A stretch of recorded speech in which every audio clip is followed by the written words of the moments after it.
If you really want to get a gleaming example of how deeply wrong we are when the United States, governments of the more developed nations of the world, um, the things that have been done to other countries have been nearly immeasurable. Take Haiti, for instance. And this was one that I was made aware of a little while ago. I don't think people really know what the not just the state, but the reasoning behind the state of Haiti's plight. I mean, of course, geographically, and this article goes over it, Haiti's just in a terrible spot. It gets hit by hurricanes, it gets hit by earthquakes, so there's always going to be that. But if you take all of that away, what have been the main reasons that have held the Haitians back? What have been the reasons that have promoted the gang violence that's there to this stunning degree? Well, it kind of goes back to when they wanted their independence because they were a colony of France and they wanted their independence. So what they had to do was just what this article says. They had to pay the French, their enslavers, reparations in order to gain their independence, their freedom. Yeah. It's, of course, something that you would expect people of the time to do. But that's what they had to do. And it took them a really long time to pay this stuff back. It took them like 100 years to pay back this debt. And then you have other things that happen too. They're taken advantage of in numerous ways. Then you have, certain presidents like Thomas Jefferson. They took numerous measures to isolate the island.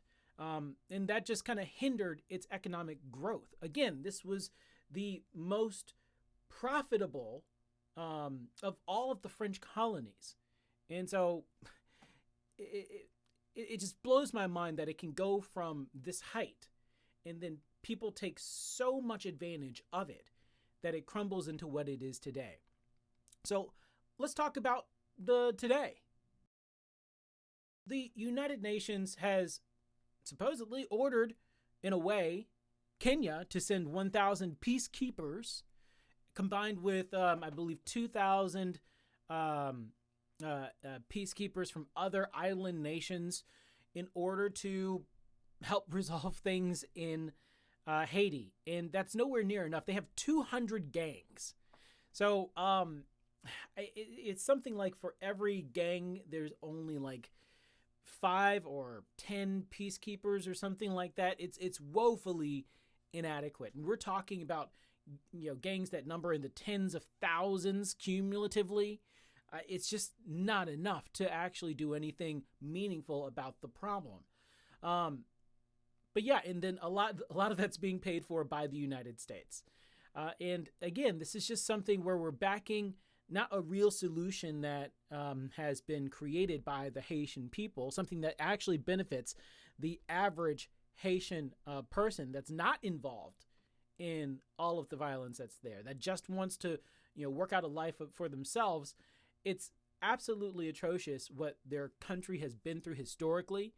And people, they look on Haiti now and they just see these things happening and they just think, oh, it's, of their own doing. Or they, feel pity for them, like, back in 2010 when they had that, big hurricane and there was like, or earthquake, I forget what it was, but they had Hope for Haiti Now, that big concert that was really amazing, but I heard like a lot of that money got squandered or went, into the wrong hands. Oh, and by the way, the gun violence that's there, where do the Haitians, the gangs in Haiti, get the guns? They get them out of Miami. They get them from the United States.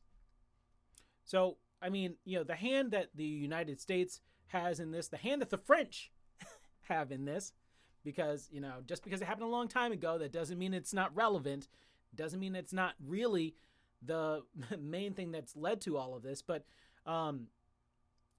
really more should be done in order to aid Haiti, govern itself. Just take away the violence, address the the gang issue and let the country thrive, because it will do so on its own. It did before. It was the first independently black-led nation, until,